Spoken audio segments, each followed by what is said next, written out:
Hello everyone, thank you so much for tuning in. My name is Samer, and in today's video I'm going to show you how to create an ATS-friendly resume using Microsoft Word only. So for this example, I will not be changing the content of the resume, but I'm just going to be changing a lot of the formatting in it so that it is more ATS compliant.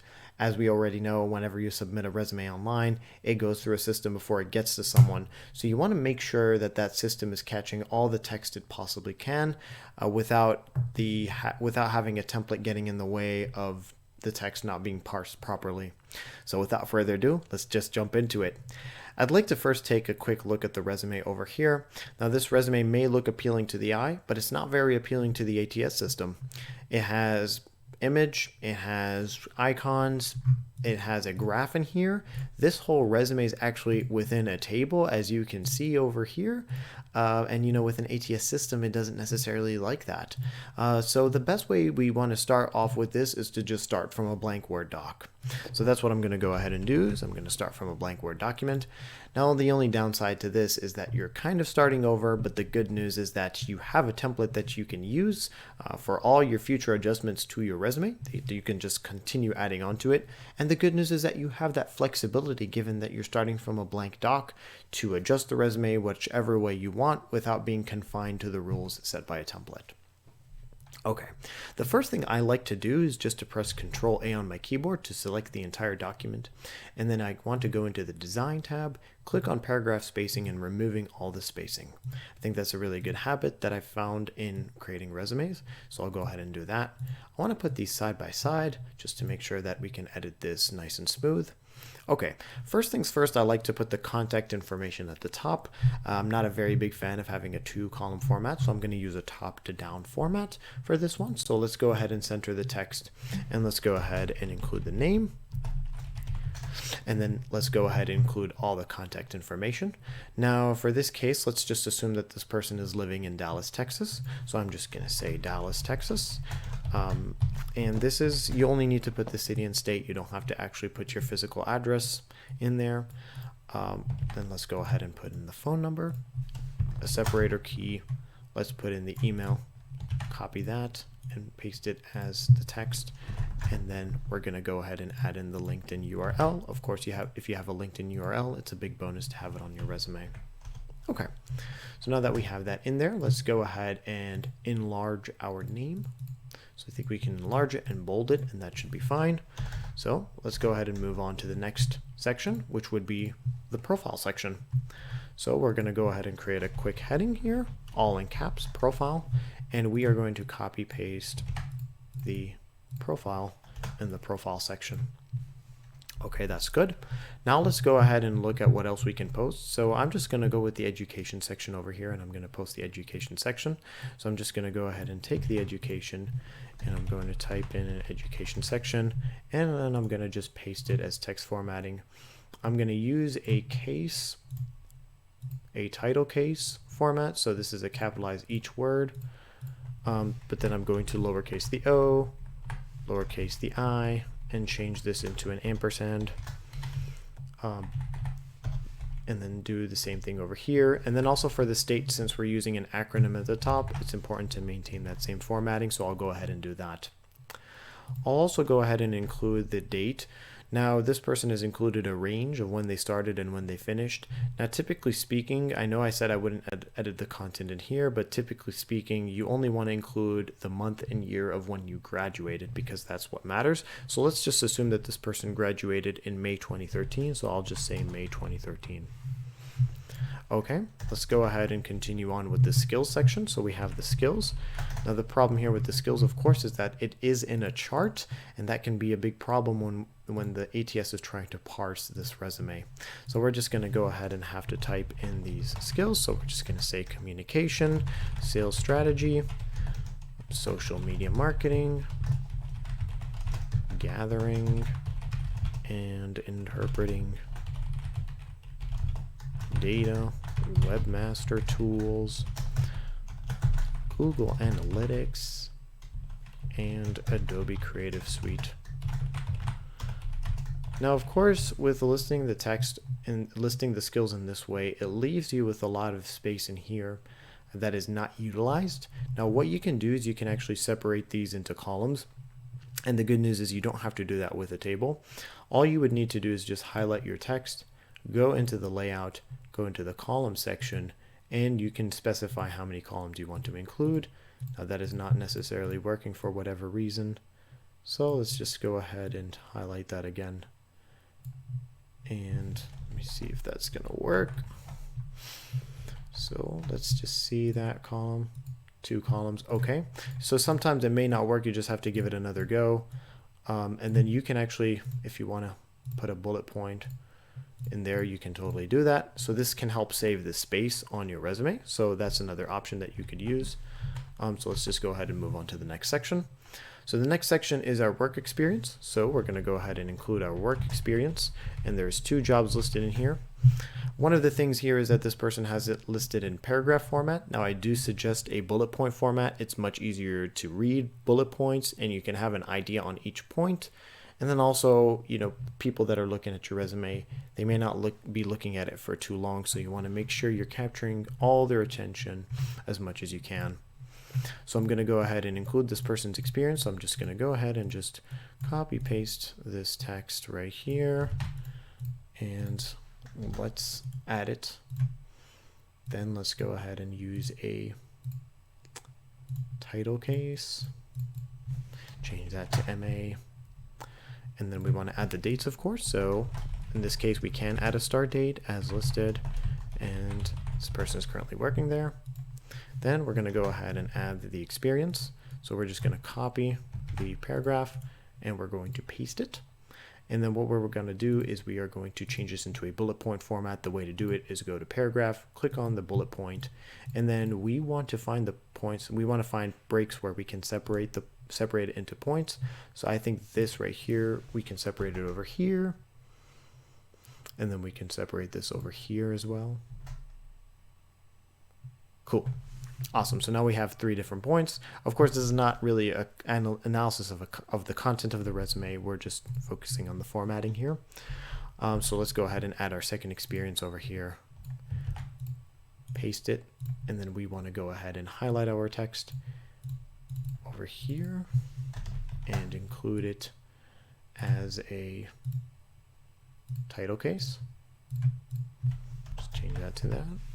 And then we want to include our years of experience over here as a range as listed on the resume.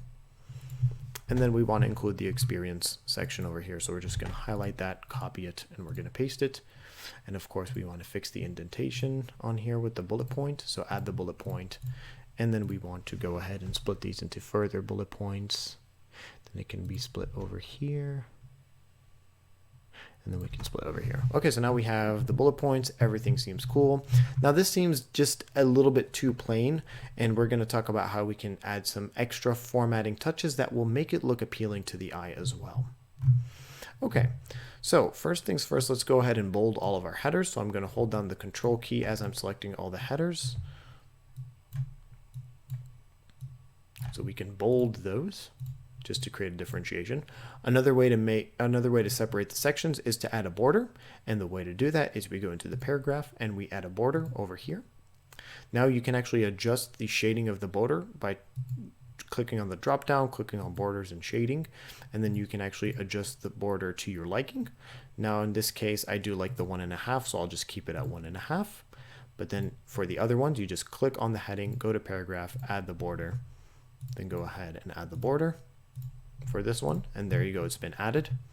Now the thing about the date is that it's right next to it. We want to find a way to indent the date towards all the way to the right, but we want to make sure that it's aligned properly, and there's a really cool technique that you can use here.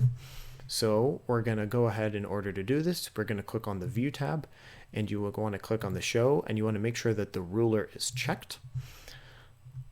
And then what we want to do here is we want to click on the line where we want to do the indentation. So in this case, it's going to be this line, and then this line, and then this line. So we're just going to start over here. And the thing with the indentation is you want to take your cursor, click and hold down, and then drag all the way until the end. Well, actually, before you do that, before you do any of that, you need to actually change this right here. So go into the top left corner and change this from a left tab to a right tab. So you're going to click once on it, and then you're going to click on another time on it, and it's going to look like an opposite L. So that's the right tab. Then we can go in and click on the line and then take our cursor, click and hold and drag all the way until the end of the document, which is over here. And then we can press the tab key and it should tab it all the way to the right.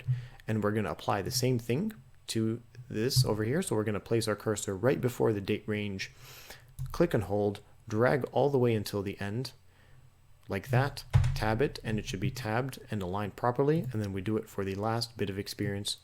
Click, hold, drag, and tab. Sometimes it doesn't work, so you'll have to do it again. So click, hold, and drag all the way, and there you go, it worked.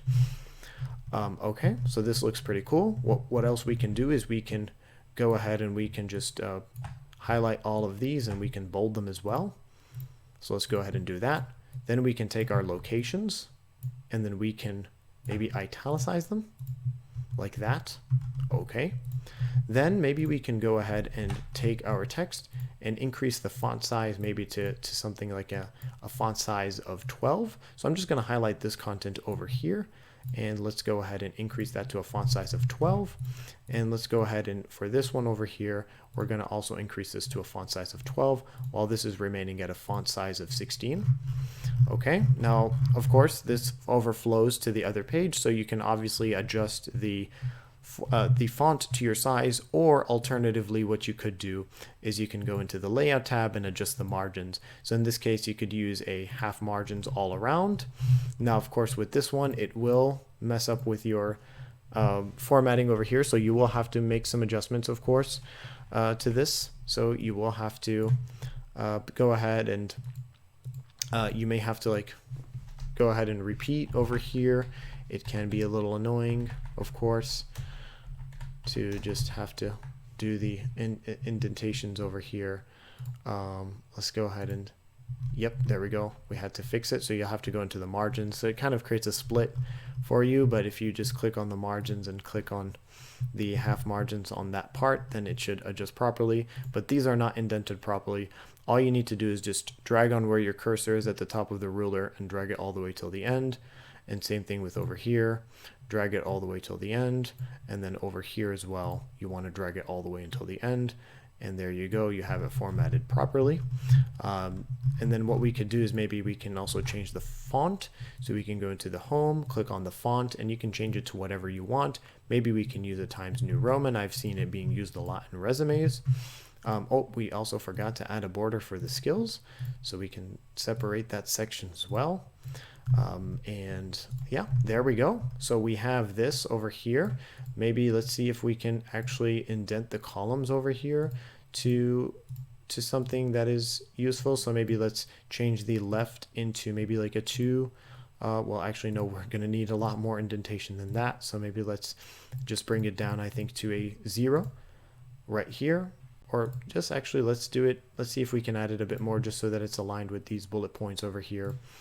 So let's go ahead and take it a little bit more to there. Okay, yep, there we go. Now we just need to see if we can fix that. That is a little bit of an issue over there. Okay, we may have to do some extra fixing over here. Just adjust the formatting. Well, actually, let's just click one more time, see if that will adjust it. Okay, there we go. So now that's been adjusted. Sometimes, yeah, you have to redo things in the formatting. Sometimes it may take a little bit of a while to get yourself adjusted around it.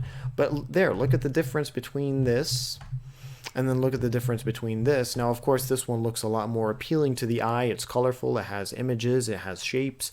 But again, with this one, with having a resume like this, it's definitely going to flow into the ATS system a lot easily, and it's going to be able to pick up on the text a lot easier. And at the same time, it's still appealing to the eye. So even if you were to send it to a recruiter or were to send it to an employer, they'll be easily able to identify your section and see where your strengths lay. So I think overall, it's a pretty good format. It's pretty simple, but also sometimes simple is the best format. And in this case, especially for you're trying to beat the ATS, it definitely is the way to go.